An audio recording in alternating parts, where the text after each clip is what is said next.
Welcome, everybody, to the Underground FightCast. I am your host, Chris Miles. And I'm your host, Anthony Elwell. And this podcast is bringing you news, reviews, predictions, and discussions, plus the biggest stories from the past throughout MMA and WWE for all those who may have never heard about them. Now, what is the catch, you might ask? Well, I am a huge fan of professional wrestling who knows almost nothing about MMA. And I'm a huge fan of MMA who knows nothing about the WWE. Now, we hope that this podcast will help listeners appreciate both parts of each combat sport. So, without further ado, let's get ready to podcast! Today, we are going to be talking about a story that kind of blends the two and pretty much led to, or was one of the earlier examples of the first MMA fight. So, Anthony. What's going on, Chris? What's up, brother? What's up, man? Who would you say, in your opinion, was the most influential person for the start of mixed martial arts? I would have to break that down to two separate people. Got it. Or two separate categories. One being mixed martial arts in general, and the popularity of mixed martial arts. Got it. So, for the former, I would have to say Bruce Lee. Right. Jeet Kune Do is the first martial art to not be just a singular martial art. He really started to bring it all together. Striking. You got a phone call coming in? It's Bruce Lee. It's Bruce Lee? He heard you talking smack? Yeah, he heard me. Brought it all together. Striking, grappling, trapping, everything. And I would say influenced a lot of martial artists to get into their martial arts or mixed martial arts in general. So see, as a guy who doesn't know a lot about MMA like myself, Bruce Lee would be my answer. Like if you were going to ask me, if you just ask a random person on the street who has never watched a UFC event, a Bellator event, Strikeforce, Pride, whatever you want to say, who is the most influential martial artist of all time? The one guy that comes to mind is a guy like Bruce Lee. Yeah, absolutely. And he influenced not just MMA fighters, but also actors, like, Jackie Chan and all those guys. So I see where you're coming from with Bruce Lee. So his style was kind of a hybrid, you would say? It's exactly a hybrid. That's how you would describe it. It's every martial art. Karate is striking based. Jiu-jitsu is grappling based. It's very singular, each martial art. Boxing, just striking. Kickboxing, kicking and punching. Sure. He really incorporated everything. It was ground fighting. It was stand-up fighting. So they didn't call it mixed martial arts. That wasn't when the term was coined. But that's exactly what he was doing. Now, are there any guys like that now? Like let's say in the UFC or Bellator. I know Bellator is a little, I don't know if I could really call it the B League. I don't know much about Bellator, but are there guys that kind of incorporate every single aspect of different martial arts like Bruce Lee did, or was Bruce Lee kind of like a one-of-a-kind kind of dude? Mostly every fighter now is a mixed martial artist. Right. You're not going to be successful in the UFC or Bellator or any sort of mixed martial arts competition without being well-rounded. You better know striking. You better know ground fighting. Early on, that wasn't the way it was? That's not how it was. The original UFCs were each particular martial art against another different martial art. Well, the original UFC didn't even have weight classes, right? No. I mean, you would have guys going against. They would just put two guys in a cage and say, open "All right, weight, yeah. Whoever wins." And whose martial art is better? That's crazy, yeah. Especially how far they've come. You would never put Brock Lesnar in a cage with Conor McGregor, or you would never put, or John Jones in a cage against, And to Eddie answer your Alvarez. question, probably one of the best people to really put it all together now is John Jones. Okay. He will beat you on the feet. He will get you to the ground. He's not even a high school or collegiate wrestler. He will beat you on the ground when he finally gets you there. There is nobody who puts it all together better than him. That's crazy. But like I said, everyone nowadays, they have their thing. And that was influenced by Bruce Lee. I would say so. So we established that Bruce Lee is the influence to the actual art of martial arts. Yeah. Right? We've kind of narrowed that down in terms of mainstream popularity. Mm-hmm. What about the popularity of MMA? Who was the guy, or who were the guys that popularized mixed martial arts, ultimate fighting, all that kind of stuff? Who were those guys? Yeah, so like early on, like UFC 1, you had, again, singular martial arts against, you know what I mean? So karate versus boxing, boxing versus shoot fighting. So I would say that you would have to attribute the popularity or the interest, that spark of interest, Royce Gracie. 170 pounds, 6 foot, takes out Ken Shamrock, who comes from Pancrase, who's expected to just destroy everybody, gets taken out by this just little Brazilian guy, again, 160 pounds at the time, and from jiu-jitsu. Shamrock was a big dude, too. Yep. Ginormous. He was a big guy. And again, I mean, in his prime, he was a big dude. Absolutely. And again, you know, UFC's not the first mixed martial arts events. There's a company, Pancrase, and he was extremely successful at knocking people out. And he was a big favorite when he came over to UFC 1, and he gets taken out in the second round by Royce Gracie. That's insane. And I think that's the thing. Besides, you know, Ken Shamrock, then he takes out Gerard Gordeau, who's a Dutch karate fighter, 6'5", all of 250 pounds, and he rear naked chokes him. Oh, and he choked him. Yeah. He didn't even armbar him. No. Wow. He choked him out. Choked him out. He choked out a karate champion who outweighed him and was 5-6 inches taller than him. And I think that's where like the spark of interest came in, not just jiu-jitsu, but like the mixed martial was that, you know, it'd be one thing if Gerard won or Ken Shamrock won. It'd be like, yes, of course, they're monsters. They've been winning. They're big guys.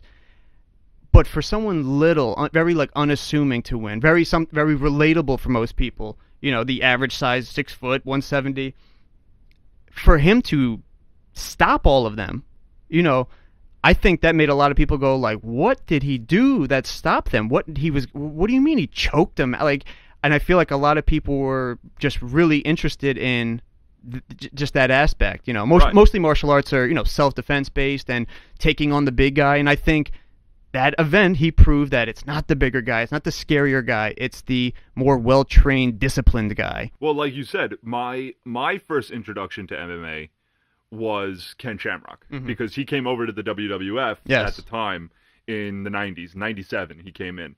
And he was around, and they called him the Ultimate Fighter, and he called the world's most dangerous man was the moniker they gave him when he came to WWF. So that was my first introduction, and then they had other guys come in.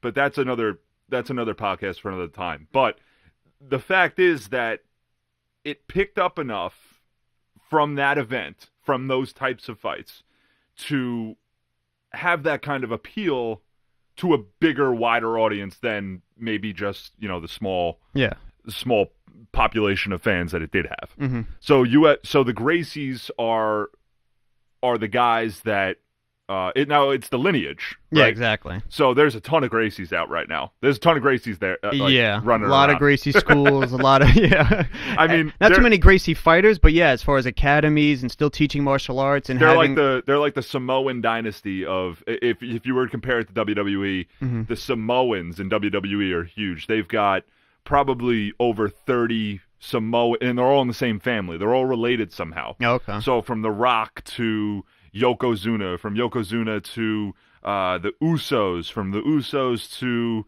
Umaga. I mean, all these guys were at some point related to each other, or are related to each other through some complex, intertwined, family tree. Yeah. But the Gracies are that of the MMA. They're almost like the royal family, would you say, of the MMA? You know, it's funny. You know, talking about like really putting it all together, that necessarily wasn't Royce because he didn't try to strike with the people he beat. He did just try to impose the game that he knew, which is jiu-jitsu.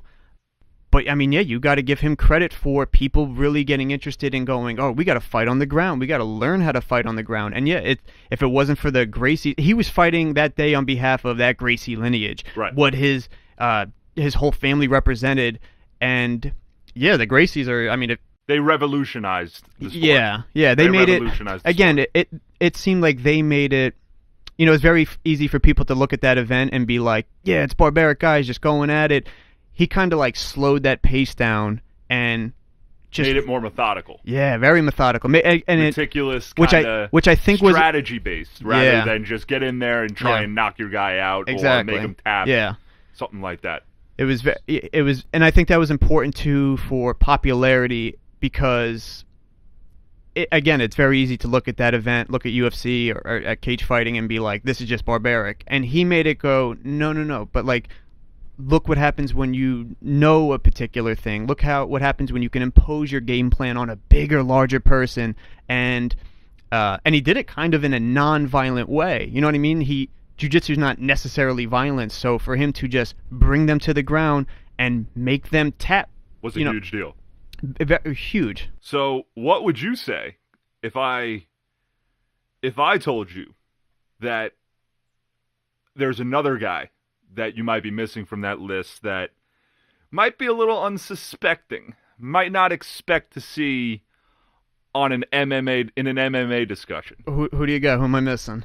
Well, the one guy I'm thinking of is the one and only Muhammad Ali, famous boxer. Muhammad Ali. We're talking MMA? We're talking MMA.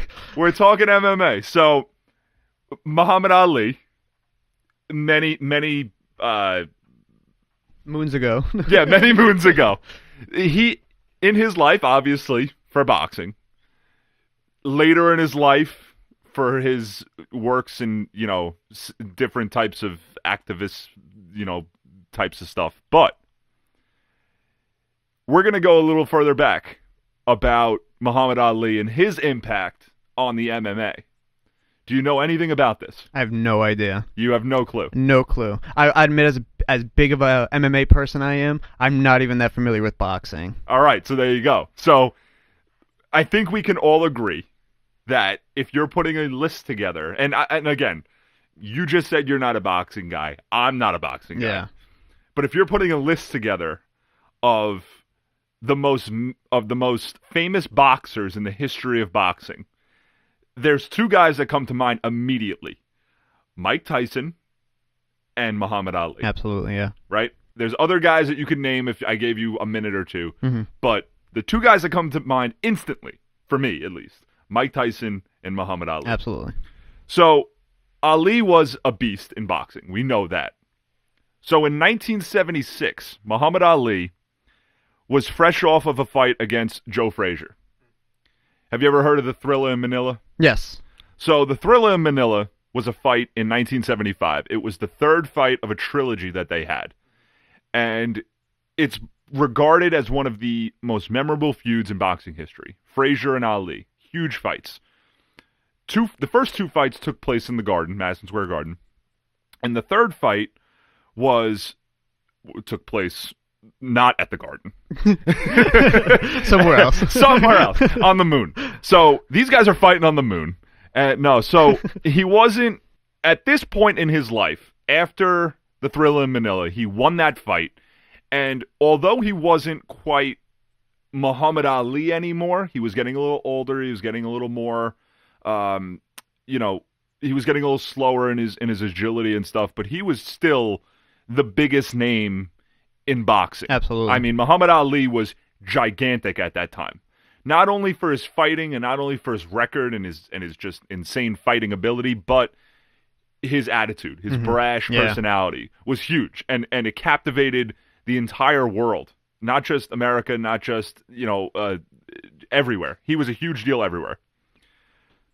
So he was a big-time guy at this point, right? Absolutely.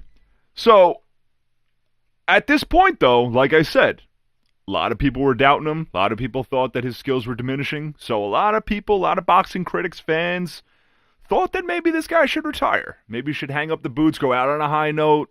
They were noticing, I guess parts of his game that weren't as sharp as they used to be. Mm-hmm. So let's get out, right? Maybe you should duck out. Father Time was catching up. Exactly. Let's try and figure it out, right? So what did Ali do? He didn't retire. Mm-hmm. So Muhammad Ali instead handpicked a boxer, Belgian guy, Jean-Pierre Koopman, knocked him out in 5 rounds. So that kind of silenced some people. But, again, handpicked fighter, really had no business being in the ring with Ali. Didn't really prove much, but it kind of silenced the critics for a little bit. Yeah. He went to continue on to his run, a few boxing fights against Jimmy Young, Richard Dunn. Again, he would beat these guys, but these guys were nobodies. They weren't Muhammad Ali. Yeah. They weren't Joe Frazier. They weren't George Foreman. They weren't any of these guys. So, Muhammad Ali was going through the motions with his boxing career. And then in June of 1976, he was scheduled for an exhibition fight in Japan against pro wrestling star Antonio Inoki. So I'm going to assume that you don't know who Antonio Inoki is. First time hearing about him. Okay, so Antonio Inoki was the Muhammad Ali of Japan. Okay. He was in boxing? No, in wrestling. Oh, okay. So he was a huge deal. Antonio Inoki was a big-time deal in Japan. Still a big deal in Japan. He's still alive, and he's a gigantic deal in Japan. He's 74 years old today. He's been in politics there. He's been voted into multiple political positions. The guy is a big, big deal in Japan. But back then, not only was he a professional wrestler, but he was a brilliant self-promoter, much in the way that Muhammad Ali was. Yeah. So he had his own brands of merchandise. Today, he has his own brands of merchandise. 2 examples. He has his own vitamin water in Japan, and he has his own condom line. You said condo or condom? Condom. So this guy, needless to say, is doing right now in his life. And this is the condom line he got later in his life, or when he was? Oh no, it's later. Oh, okay. It's a later thing. Yeah, it wasn't when he was... Not in his heyday wrestling days. No. Okay. Why would it be? Yeah, of course. If Hulk Hogan was going to release a condom line, it would be today. Yeah, absolutely. It wouldn't be... Would that surprise you if Hulk Hogan released a line of condoms? No, it wouldn't surprise me. I'd buy them, no. Yeah. Get over here, brother. Yeah. Oh, it's Randy Macho Man? No, that's Hogan. That's Hogan? Hogan and Savage shared the term brother. So, so he had his own condoms. So anyway, back to the story. So he began wrestling professionally in the 1950s. He was a protege of the legendary Ricky Dozan, okay, who was nicknamed the Father of Peruso. I hope I'm pronouncing that correctly. Peruso. Sounds right. Sounds right. I'm sure somebody will check, but somebody's gonna check and be like, "Oh, you motherfucker, you got it wrong. You pronounced it wrong, Yeah. you son of a bitch. What kind of wrestling fan are you, you stupid bitch?"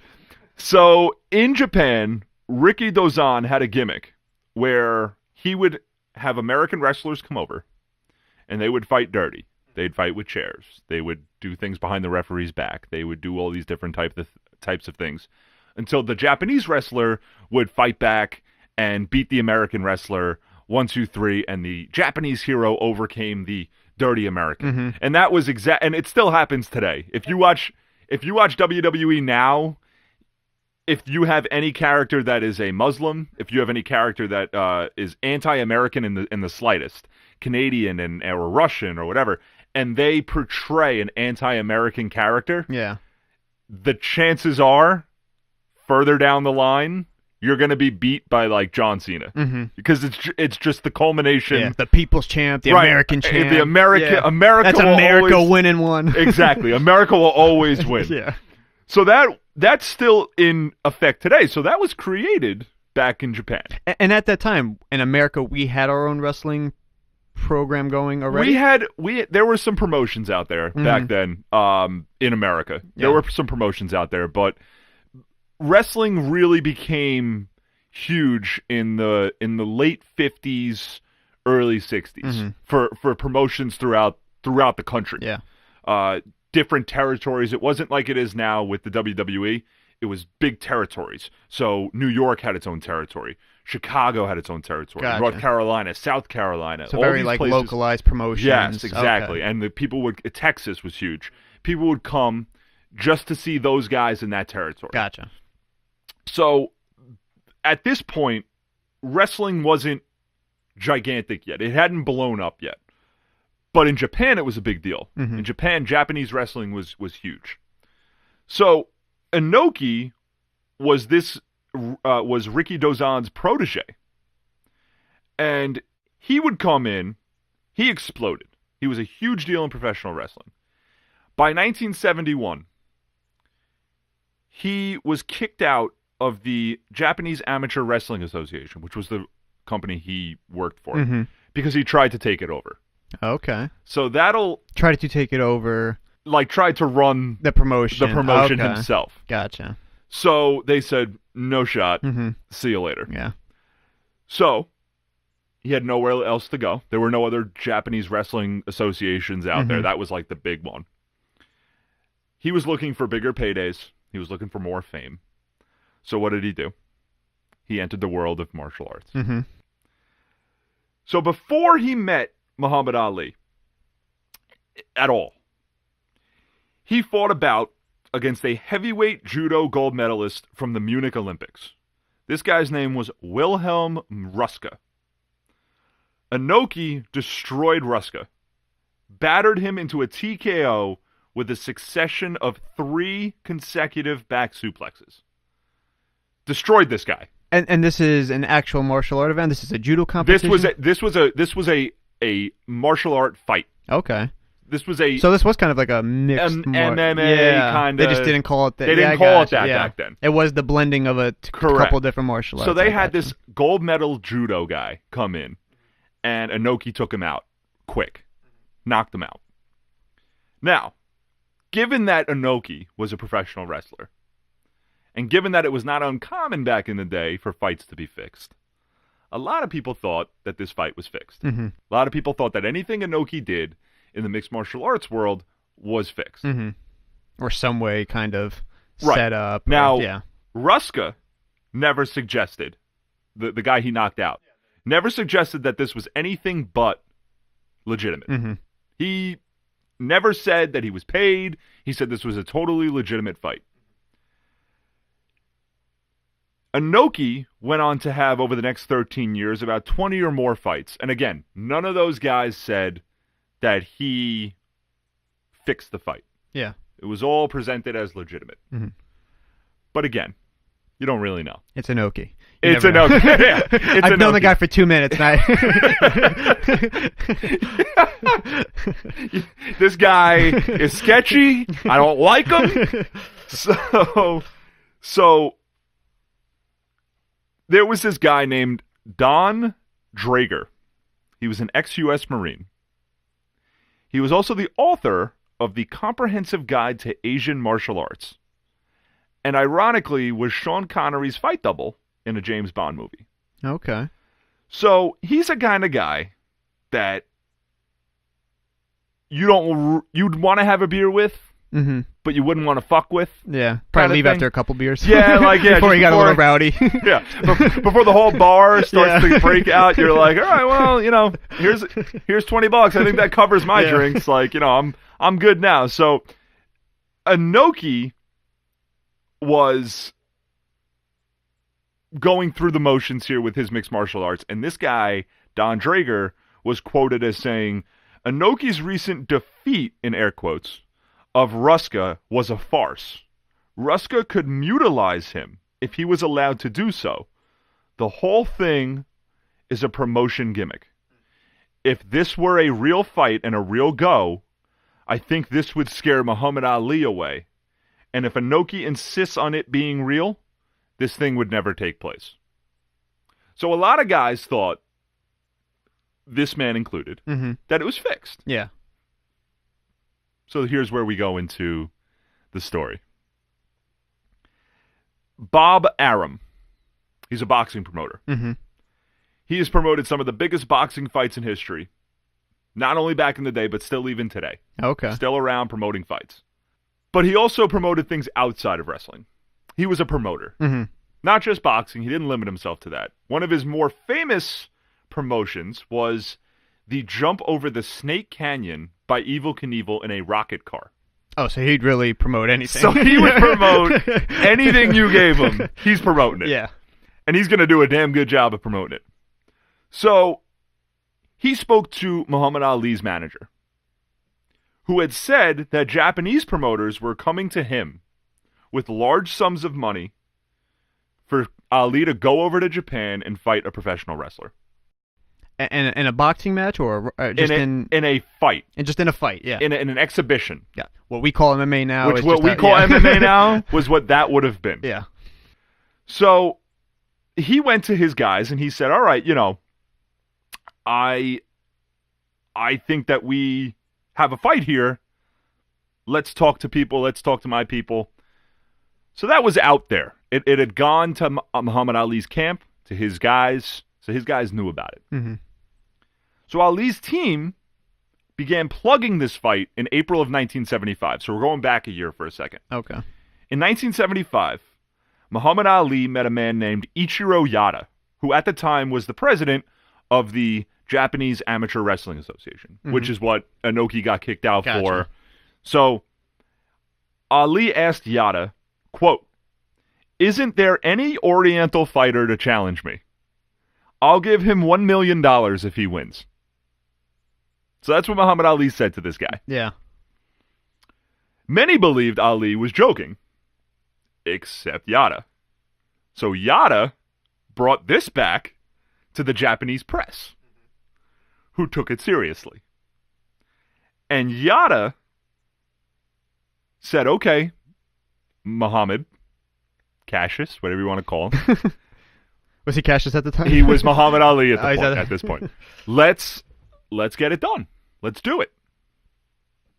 So they sign a deal in March of 1976 to fight an exhibition match. The one guy to step up to fight him was our boy Inoki. Our guy. Our guy. Our shady. Our sketchy Inoki was going in against Muhammad Ali. And this fight was to be taking place in America or Japan? Oh, Japan. Japan, okay. Oh, this is a Japanese fight. Gotcha. This is a Japanese fight. Which is where a lot of good MMA fights eventually came out of. Oh, yeah. So this was one of the real early indicators of a Japanese MMA fight. So here's why Muhammad Ali agreed. Back in 1976, he was paid $6 million to take this fight. Against Inoki. Against Inoki. And Inoki got $4 million. So this was a fight. This was a huge culture clash of fights. Even bigger money than some big fights that go on today, you know? Absolutely. This would probably be close to McGregor against Mayweather. Yeah. This would kind of be like what that is, but not really, because Inoki had some MMA experience. He had some kickboxing experience, but he wasn't a fighter. He was a wrestler. So, now we cross over to what Bob Arum, who was the promoter, he assumed, so did Ali's camp, that this would be a fun and entertaining fair. That they would go in, they would mess around with each other, and it would be a treat for the fans. He quoted, "Professional wrestlers are performers. This thing is a fraud." So he said that knowing that this fight was nothing more than a I guess you would call it like a promotional money grab. Yeah. Money grab, basically. Yeah. So Inoki did not take this lightly. So while Ali was going there assuming that he was going in for a rehearsed or choreographed fight, Inoki was training for a fight. Yeah. So, Ali's longtime fight doctor, Freddie Pacheco, was quoted as saying, Ali's fight in Tokyo was basically a Bob Arum thought-up scam that was going to be a ha-ha-hoo-hoo. We're going over there. It's going to be orchestrated. It's going to be a lot of fun. It's just a joke.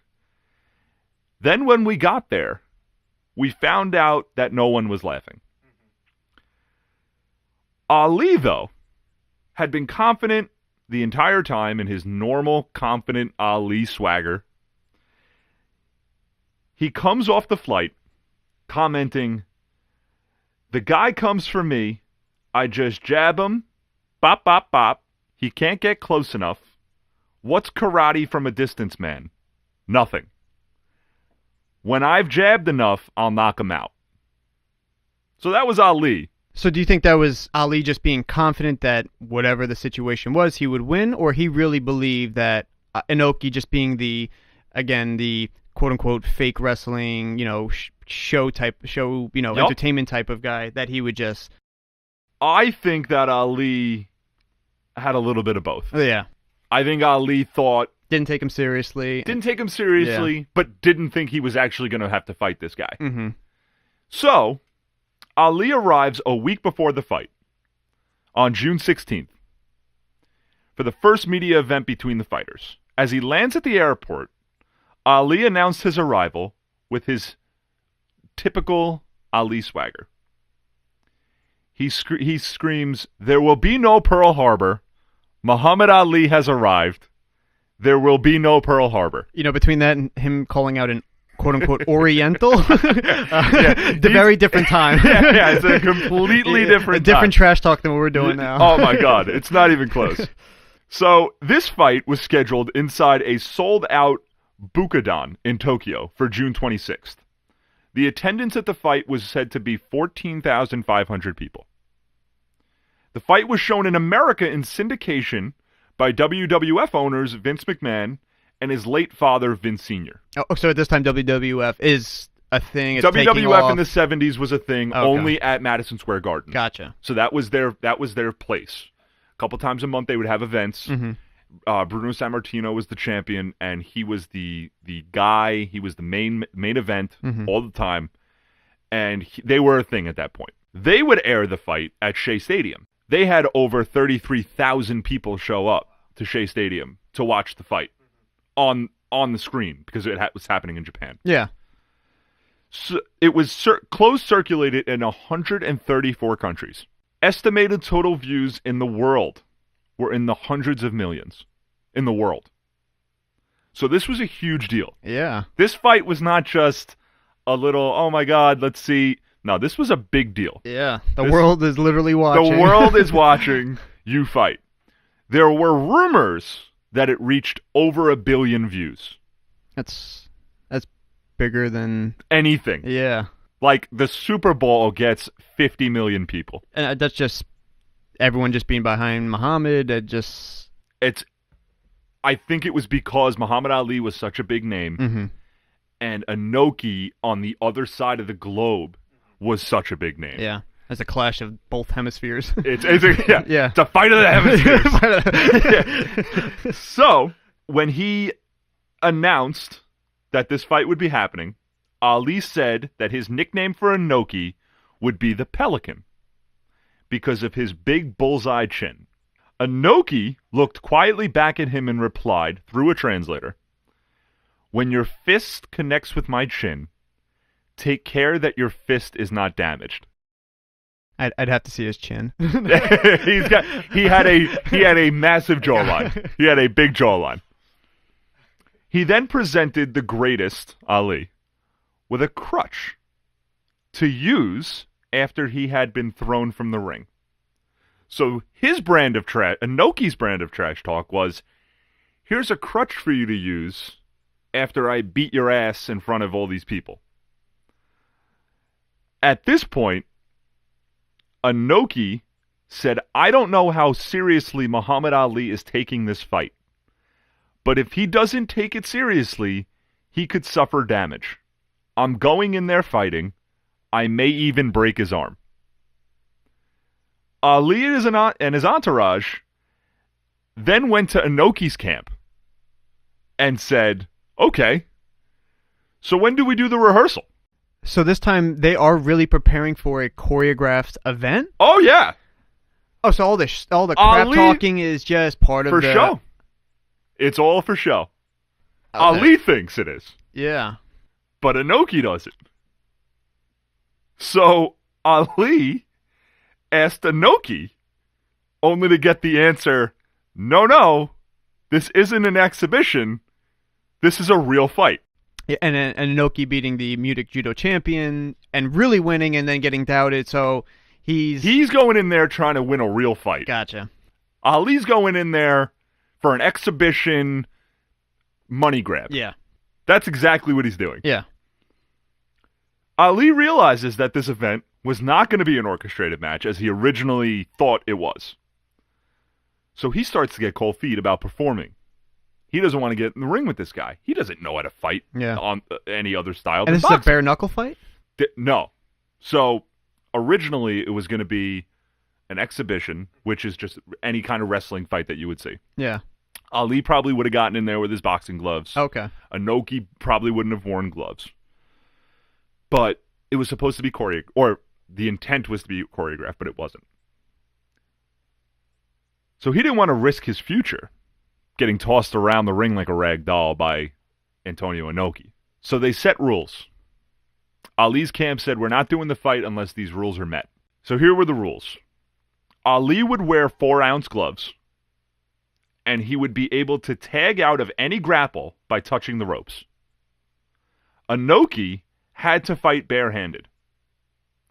Other rules included no suplexes, no headbutts, no knee blows below the belt, and no open-handed eye attacks. All of that is banned. And Inoki was also banned from kicking Ali above the waist. So this guy really, he has to go in there either going hand-to-hand with Muhammad Ali or figure out a way to beat him without his doing strength, a suplex. That is strength. Which is what he beat the judo. Of course. Yeah. So this guy is severely disadvantaged now. And the 4-ounce gloves were for Muhammad Ali. Which is what we use now in MMA. Right. Yeah. So he was allowed to use them, but Inoki wasn't allowed to. Mm-hmm. He had to fight bare-knuckled. Why do you think he would have to fight bare-knuckled? Wouldn't it make sense for him to wear gloves? I would think Muhammad, the reason they do wear gloves, the reason, most people think it's to protect the fighter's hand. That's really not what it is. It's to prevent cuts to the other person's face so the fights don't end so soon. Gotcha. So, yeah, they either weren't really up on that yet. Right. So you're not sure. Yeah, you would think that Muhammad wouldn't want to, break his hands or, he would want to protect his knuckles. But I think both of them wearing 4-ounce gloves would make more sense because now you're just, if you get with your knuckle on at your forehead anywhere, you're going to get cut. You're going to get cut. Yeah, So they also had a rule where anybody thrown outside of the ring would have 20 seconds or less to get back into the ring. That's typical WWE. Actually, it's 10 count. So, but 20 seconds or less, get back in the ring or you're disqualified and you lose the match. So it's fight night. Big night, finally here. The fight begins, and Inoki sprints at Ali, trying to slide his legs at Ali. Ali moves out of the way. Inoki gets up, decides to try again, and Ali moves again. For the next 2 minutes and 46 seconds of the first round, Inoki stayed on the ground, just kicking at Ali. He landed one clean kick to Ali's leg in the first round. This continued for most of the fight. Through the 3 rounds, Ali was getting kicked in the leg, and by the 3rd round, he had a visible wound on his leg. Inoki had come up with a plan in response to these late rule changes. How could Ali hit him if he was already on the floor? Mm-hmm. You can't. Yeah. He's on the ground. Ali was shuffling around, looking completely confused. He had no idea what was going on. He had no idea what to do, and he became flustered. He tried to take a few toe punts at Inoki's ass. My favorite move. Yeah. My go-to. But whenever he got close, Inoki would flail out on his feet. He hopped back and forth like a man, trying to stamp out a fire with his bare feet. The only way that people were watching the fight was on live TV or live in the actual arena. In the arenas. Yeah. So Ali starts walking around the ring, out of reach from Inoki's kicks, taunting his opponent by shouting, "Coward Inoki, Inoki no fight." Another Japanese. Yes, something to try and goad him into getting on his feet, but it didn't work. Inoki continued to lie flat on the ground. So now it starts to get bad. In the fourth round, Inoki trapped Ali in a corner and started pedaling kick wildly at his thighs. I can imagine that. Ali couldn't get out of the way, so Ali leaps on the ropes and tucked his legs underneath him, shouting to himself. In the sixth round, Ali tried to grab Inoki's ankle as he kicked him, but Inoki wrapped his other leg around Ali's calf and flipped him over onto the canvas. So he's got Ali on the ground. Yeah. Which is something Ali has never done before. And at this point, he is winning every round. Oh, yeah. Yeah. Yeah. Ali has not done anything. He's landed one punch. He has not landed a punch. I'm sorry. He has not landed one punch. So, he is on the ground, and he's completely lost. He has no idea what to do. So, he then rolled over on top of Ali and squatted on his face. That was his go-to move.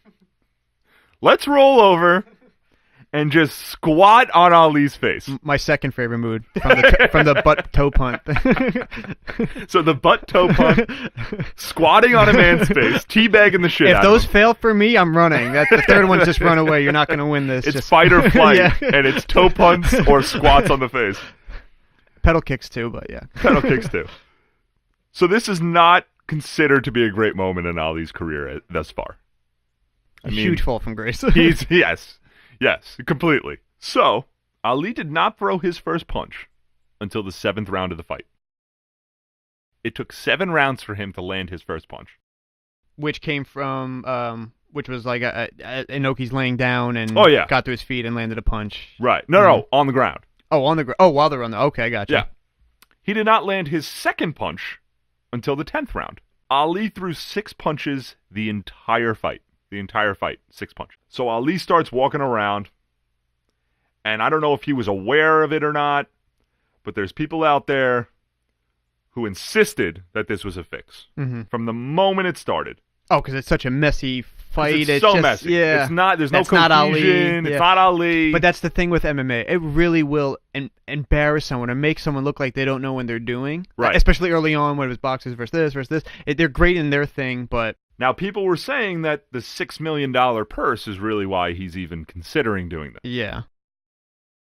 The original plan for this fight, according to journalist Jim Murphy, boxing journalist, was for the fight to finish with Ali throwing a punch that would accidentally hit the referee and knock him out. Ali would stoop over to the ref in concern, and while he was distracted, Inoki would knock him down with a kick to the head. The referee would then come around and count Ali out. That way, Inoki would claim the win, but Muhammad Ali would save face because he was such a noble man. Mm-hmm. But, obviously, that's not how it went. Yeah. So, at the end of this thing, after 6 punches the entire fight, it went the full 15 rounds. It ended in a draw, only due to fouls on Inoki. Inoki would have won the fight if he had not committed 3 fouls. The fouls being against their rules that they put in place. Against the rules that they put in place. One of them was, I think, that Ali's camp demanded in, I think, the 8th round that they take his shoelaces off because they had tips on him that were cutting Ali. Mm-hmm. I mean, Muhammad Ali had blood from his legs. Yeah. He was messed up from his legs. The crowd at the Bucadone started throwing garbage into the ring. Started chanting, "Money back, money back." According to Don Drager, who we brought up before, the Bucadone janitorial people took almost a full day to clean up the garbage that was hurled at the 2, quote, combatants as a result of their lousy performance. Now, that's the end of the fight. Draw, everyone's disappointed, everyone's upset. But it was one of the first fights that crossed over from different worlds of fight.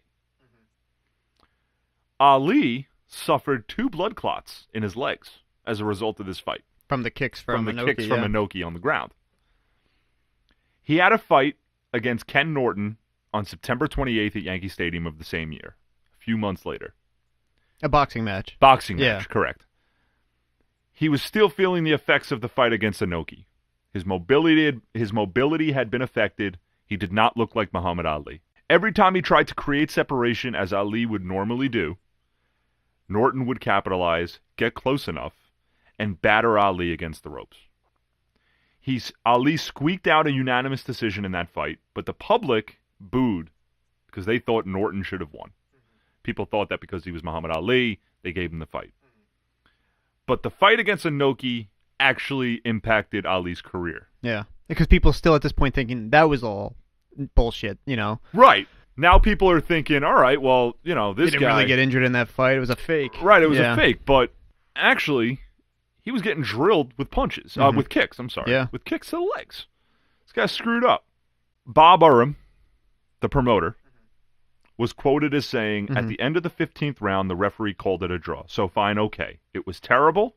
It was embarrassing. But Ali is bleeding from the legs. He gets an infection in both legs, almost needed an amputation. Not only would the Norton fight not be happening, but Ali could have been a cripple for the rest of his life, which, ironically, he pretty much did become a cripple. But at that time, it showed the amount of damage that happened to Ali and how it impacted his boxing career. He almost needed to have one of his legs amputated because of an infection. No one ever talks about this. No. And maybe it's because the weird circumstances around it, but yeah. So, as for Inoki, this fight made him one of the most famous men in Japan. It put him on the map even more than he was already. Yeah, this got him the condom line. This got him. This was where he got the condom line. This got him the deal with the condoms. Yeah. At the end of the day, Ali and Inoki became good friends. Inoki started using The Greatest, which was Ali's theme music, as his own signature tune. And he borrowed the catchphrase Bambaye from Ali's fans at the Rumble in the Jungle. He repeatedly exploited it for commercial purposes, using it as a title of a song, title of a film, and title of a series of showcase wrestling events. In 1986, he whipped up another brouhaha when he fought and beat Leon Spinks, the man who had taken the title off Ali in 1978. In 1989, Inoki established his own political group and was elected to the lower house of the Japanese government while continuing his wrestling career. So he was in the government and still wrestling. Yeah. So this guy benefited enormously from this fight. Ali, not so much. It kind of knocked him down a few pegs. He's still acknowledged as one of the greatest boxers of all time, but the event itself was a stain on the reputation of Muhammad Ali, while it put Inoki into this insane atmosphere that he could never have dreamed of getting to. In 1976, when I fought this is Muhammad Ali. In 1976, when I fought Antonio Inoki at the Budokan. In the ring, we were tough opponents. After that, we built love and friendship with mutual respect. So I feel a little less lonely now that Antonio has retired. It is my honor to be standing on the ring with my good friend of 22 years. Our future is bright and has a clear vision. Antonio Inoki and I put our best efforts into making world peace through sports to prove there is only one mankind beyond the sexual, ethnical, or cultural differences. It is my pleasure to come here today. This was at Inoki's last wrestling match in 1998. Ali went to the fight. The two men hugged, and he read that message over the PA system. So after the fight, these guys became friends. Yeah.